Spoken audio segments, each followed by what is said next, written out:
વિદ્યાર્થી મિત્રો, ધોરણ 12 વિષય અર્થશાસ્ત્રમાં આજે આપણે નવો મુદ્દો જોઈએ. છેલ્લે આપણે જોતા હતા ગરીબી ઘટાડવાના ઉપાયો. બરાબર, ગરીબી ઘટાડવાના આપણે 6 ઉપાયો વિશે ચર્ચા કરી હતી. આજે આપણે જોઈએ 7મો ઉપાય છે રોજગારલક્ષી કાર્યક્રમો. બરાબર, ગરીબી ઘટાડવા માટે છે એ સરકાર વિવિધ કાર્યક્રમો પણ ઘડે છે, જેનાથી ગરીબી છે એ દિવસે ને દિવસે ઓછી થાય. તો રોજગારી સર્જન અને ગરીબી નિવારણ એકબીજા સાથે સંબંધિત છે. રોજગારીનું સર્જન થશે અને ગરીબી નિવારણ, બરાબર, તો એ બંને છે એકબીજા સાથે સંકળાયેલા છે કે ગરીબી નિવારણ માટે રોજગારલક્ષી મુખ્ય કાર્યક્રમો છે એ ખૂબ જ જરૂરી છે. જો રોજગારલક્ષી કાર્યક્રમો યોજાશે તો ગરીબીનું નિવારણ થઈ શકશે. એમાં પહેલું કાર્યક્રમ છે સ્વરોજગારી માટેના કાર્યક્રમો. તો 6ઠ્ઠી યોજનામાં ગ્રામીણ ગરીબો માટે વિવિધ એજન્સીઓ દ્વારા ઘણા કાર્યક્રમો ચલાવવામાં આવતા હતા અને તે બધા કાર્યક્રમોને સંકલિત કરી 2 ઓક્ટોબર 1980થી સંકલિત ગ્રામ વિકાસ કાર્યક્રમ શરૂ કરવામાં આવ્યો હતો, જેને આપણે IRDP કહીએ છીએ. સંકલિત ગ્રામ વિકાસ કાર્યક્રમ IRDP. હવે અહીંયા શું કહે છે કે 6ઠ્ઠી યોજનામાં ગ્રામીણ ગરીબો એટલે કે ગામડામાં વસતા જે ગરીબો છે એમના માટે વિવિધ એજન્સીઓ દ્વારા ઘણા બધા કાર્યક્રમો છે એ ચલાવવામાં આવતા હતા. તો એ બધા કાર્યક્રમોને સંકલિત કરી એટલે કે સાથે જોડી અને 2 ઓક્ટોબર 1980થી સંકલિત ગ્રામ વિકાસ કાર્યક્રમ છે એ શરૂ કરવામાં આવ્યો. અને IRDPના મૂળ ઉદ્દેશ ગરીબ પરિવારમાં સ્વરોજગારીને પ્રોત્સાહન આપવું કે જેથી તેઓ ગરીબી રેખાથી વધુ આવક પ્રાપ્ત કરી શકે. આ કાર્યક્રમનો મુખ્ય ઉદ્દેશ્ય શું હતો તો કે ગરીબ પરિવારોમાં સ્વરોજગારીને પ્રોત્સાહન આપવું કે જેથી શું થશે, ગરીબી રેખાથી વધારે આવક પ્રાપ્ત કરી શકશે. આ કાર્યક્રમમાં ખાસ લક્ષિત જૂથો ઉપર ધ્યાન કેન્દ્રિત કરવામાં આવ્યું કે જેમાં નાના તેમજ સીમાંત ખેડૂતો, ખેતમજૂરો તેમજ ગામડાના કારીગરોનો સમાવેશ થાય છે. આ રીતે IRDP કાર્યક્રમ છે એ ગરીબી વિરોધી કાર્યક્રમના રૂપમાં જોવા મળ્યો. બરાબર, આપણે જોઈ શકીએ છીએ કે લક્ષિત જૂથો ઉપર છે વધારે ધ્યાન કેન્દ્રિત કરવામાં આવ્યું, તેમજ નાના ખેડૂતો છે, સીમાંત ખેડૂતો છે, તો ગામડામાં જેટલા પણ કારીગરો વસે છે તો આ કાર્યક્રમ હેઠળ બધા જ લોકોનો સમાવેશ કરવામાં આવ્યો કે જેઓ ખેતમજૂરો છે, સીમાંત ખેડૂતો છે. બરાબર, અને આ રીતે IRDP કાર્યક્રમ છે એ ગરીબી વિરોધી કાર્યક્રમના રૂપમાં આપણને જોવા મળ્યો. હવે સ્વરોજગારી માટેના કાર્યક્રમોમાં નીચે મુજબના કાર્યક્રમોનો સમાવેશ થતો હતો. તો પહેલું છે IRDP, બીજું છે TRYSEM સ્વરોજગાર માટે ગ્રામીણ યુવાનોને તાલીમ, ત્રીજું છે ગ્રામીણ વિસ્તારોમાં સ્ત્રીઓ અને બાળકોના વિકાસનો કાર્યક્રમ. બરાબર, જેટલા પણ ગ્રામીણ વિસ્તારો છે એમાં સ્ત્રીઓ અને બાળકોનો વિકાસ કઈ રીતે થાય તો એનો કાર્યક્રમ. પછી છે MWS 10 લાખ કૂવાઓની યોજના.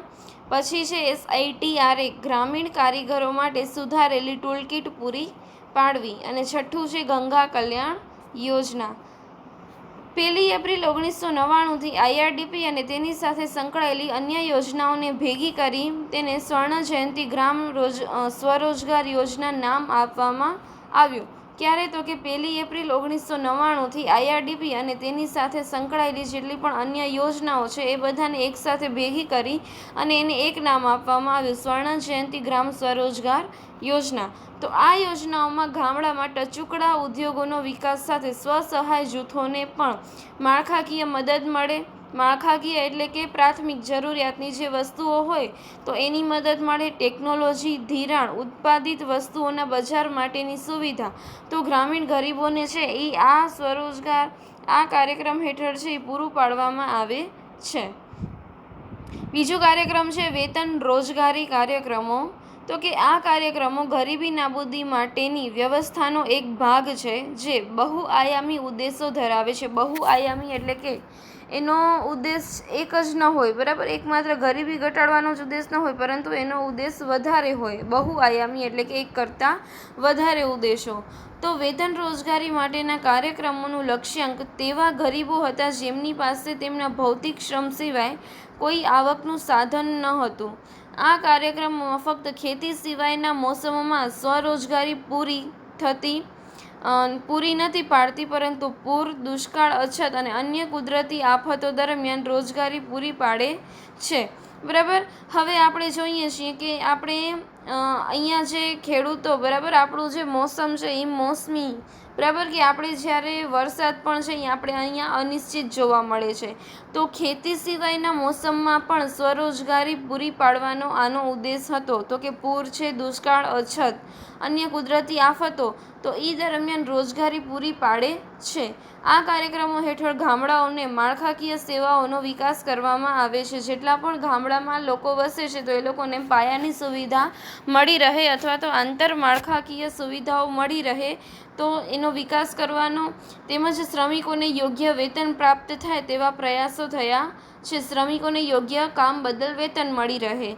વેતન રોજગારી કાર્યક્રમમાં એક છે જવાહર રોજગાર યોજના, બીજું છે રોજગાર બાંહેધરી યોજના. 2 કાર્યક્રમોનો સમાવેશ થાય છે. વેતન રોજગારીમાં જવાહર રોજગાર યોજના અને બીજું છે રોજગારી બાંહેધરી યોજના. ઓકે, એના પછી ત્રીજું આવે છે પ્રધાનમંત્રી રોજગાર યોજના.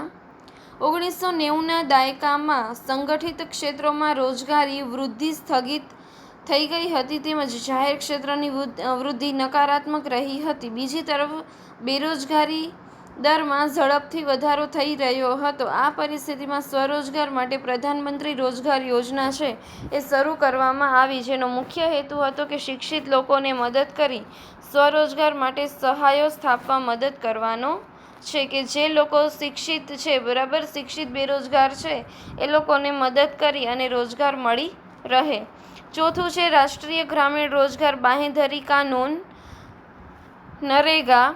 વર્ષ 2005માં રાષ્ટ્રીય ગ્રામીણ રોજગાર ગેરંટી કાનૂન મંજૂર કરવામાં આવ્યો અને જેનો હેતુ સાર્વજનિક નિર્માણ કાર્યક્રમો હેઠળ સંપત્તિઓ ઊભી કરી દર વર્ષે ગ્રામીણ, શહેરી, ગરીબ તેમજ નીચલા મધ્યમ વર્ગના કુટુંબના એક વ્યક્તિને ઓછામાં ઓછી 100 દિવસની રોજગારી પૂરી પાડવાનો હતો. બરાબર, આપણે જોઈએ છીએ એક વર્ષમાંથી ઓછામાં ઓછા 100 દિવસ. તો વર્ષ 2009માં નરેગાને સુધારી અને મહાત્મા ગાંધી રાષ્ટ્રીય ગ્રામીણ રોજગાર ગેરંટી કાનૂન બરાબર એનું સ્વરૂપ છે આપવામાં આવ્યું. કીધું છે અહીંયા નીચલા મધ્યમ વર્ગના કુટુંબને એક વ્યક્તિને ઓછામાં ઓછા બરાબર એમાંથી એ કુટુંબ દીઠ એક વ્યક્તિને ઓછામાં ઓછી 100 દિવસની રોજગારી છે પૂરી પાડવામાં આવી અને 2009માં નરેગાને સુધારીને મહાત્મા ગાંધી રાષ્ટ્રીય ગ્રામીણ રોજગાર ગેરંટી કાનૂનનું સ્વરૂપ આપવામાં આવ્યું. પછી છે આવાસ યોજનાઓ. તો કે ભારતના ગામડાઓમાં આજે પણ ખૂબ મોટા પ્રમાણમાં ગરીબી રેખા હેઠળ જીવતા કુટુંબો અર્ધસ્થાયી અને કામચલાઉ મકાનોમાં વસવાટ કરે છે.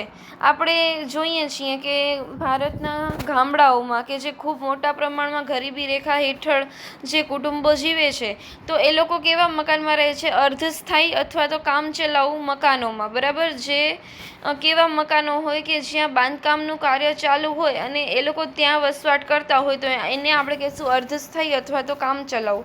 તો ગરીબોને યોગ્ય રહેઠાણની સુવિધા પૂરી પાડવાના હેતુથી વર્ષ 1985 અને 86માં ગ્રામીણ ક્ષેત્રોમાં ગરીબી રેખાથી નીચેના કુટુંબો તેમજ અનુસૂચિત જાતિ અને જનજાતિ વગેરેને મકાનની સુવિધા પૂરી પાડવા ઇન્દિરા ગાંધી આવાસ યોજના છે એ શરૂ કરવામાં આવી હતી. અને આ ઉપરાંત વર્ષ 2013 અને 2014માં રાજીવ આવાસ યોજના છે એ અમલમાં મુકાઈ હતી. તો કે અનુસૂચિત જાતિ અને અનુસૂચિત જનજાતિ વર્ગને મકાનની સુવિધા છે એ પૂરી પાડવા ઇન્દિરા આવાસ યોજના શરૂ કરવામાં આવી. કે આ યોજના હેઠળ છે લોકોને વધારે પ્રમાણમાં મકાનો મળી રહે અને શહેરી ક્ષેત્રોમાં પણ ગરીબ કુટુંબો ગંદી ઝૂંપડપટ્ટીઓમાં રહે છે. તો શહેરી ક્ષેત્રમાં ઝડપથી વધતી આવાસની સમસ્યાને ધ્યાનમાં રાખી અને 25 જૂન 2015થી શહેરી ગરીબો માટે પ્રધાનમંત્રી આવાસ યોજના છે એ શરૂ કરવામાં આવી. અને આ યોજનાઓ ગરીબ કુટુંબોને રહેઠાણની સુવિધા તો પૂરી પાડે છે પરંતુ સાથે સાથે તેને રોજગાર સર્જનનું મહત્ત્વનું સ્ત્રોત પણ પૂરું પાડે છે. કે ભાઈ જે ગરીબો છે ગામડાના અને શહેરોના તો એ લોકોને આવાસની સાથે સાથે એ લોકોને રોજગાર સર્જનનું પણ મહત્ત્વનું એક સ્ત્રોત પણ કહી શકાય. બરાબર, રોજગાર સર્જન પણ આપે છે. પછી છે સામાજિક સલામતીની યોજનાઓ.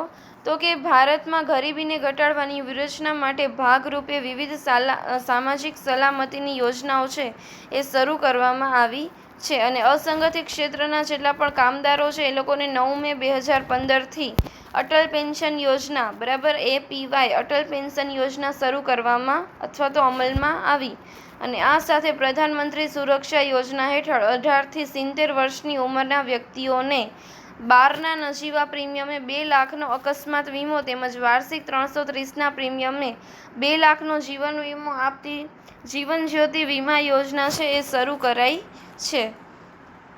ખેતી ક્ષેત્રે ખેડૂતોને પાક નિષ્ફળતાના જોખમથી રક્ષણ આપવા પ્રધાનમંત્રી ફસલ વીમા યોજના છે એ શરૂ કરવામાં આવી.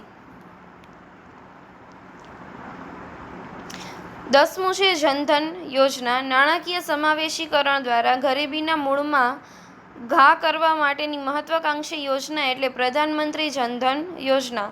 અને આપણે જોઈએ છીએ કે પ્રધાનમંત્રી જનધન યોજના છે નરેન્દ્ર મોદી દ્વારા ઝીરો બેલેન્સે બરાબર ઝીરો બેલેન્સે લોકોનો ખાતા ખોલવામાં આવતા હતા. આ યોજનાની શરૂઆત 28 ઓગસ્ટ 2014ના રોજ કરવામાં આવી અને જેના પ્રથમ દિવસે 1.5 કરોડના ખાતા ખોલવામાં આવ્યા અને 8 જાન્યુઆરી સુધીમાં તેની સંખ્યા છે 12.58 કરોડ થઈ ગઈ અને જ્યાં સુધી 10,590 કરોડની થાપણો છે એ પ્રધાનમંત્રી જનધન યોજનામાં મૂકવામાં આવી. અને જનધન યોજનાનું મહત્વ શું છે તો કે પ્રતિ વસ્તી બેન્કિંગ સેવાનું પ્રમાણ વધે બરાબર. હવે લોકો છે બેંક ક્ષેત્રે વધારે અવેર બને તો બેન્કિંગ સેવાનું પ્રમાણ વધે અને પ્રાદેશિક અસમાનતા ઘટે તે હેતુથી આ યોજના છે એ શરૂ કરવામાં આવી અને જેના મૂળમાં સરકારની ગરીબ પરિવારોને આપવામાં આવતી સહાય સીધી જ તેના બેંક ખાતામાં જમા થાય તે તેનો મુખ્ય હેતુ હતો. જનધન યોજનાની મુખ્ય વિશેષતા એ છે કે તેમાં શૂન્ય શિલક સાથે ખાતું ખોલાવી શકાય છે અને ખાતું ખોલાવ્યાના 5 માસ પછી તેમાંથી 5,000નો ઓવરડ્રાફ્ટ પણ મળી શકે છે અને આ યોજનામાં 26 જાન્યુઆરી પહેલાં ખાતું ખોલાવનારને જીવન વીમાનો લાભ પણ આપવામાં આવ્યો હતો. પ્રધાનમંત્રી જનધન યોજના મૂળભૂત રીતે નાણાકીય સમાવેશીકરણ માટેની સર્વગ્રાહી યોજના ગણવામાં આવી છે જે બીજી રીતે સૂક્ષ્મ ધિરાણ અને બેન્કિંગ સુવિધા દ્વારા ગરીબીના મૂળમાં ઘા કરવાની યોજના છે કે ભાઈ બેન્કિંગ ક્ષેત્રે લોકો વધારે અવેર થાય અને લોકો દિવસે ને દિવસે ગરીબીનું પ્રમાણ શું થાય ઓછું થાય. તો વિદ્યાર્થી મિત્રો ચેપ્ટર નંબર 5 ગરીબી આપણું અહીં પૂર્ણ થાય છે. Thank you.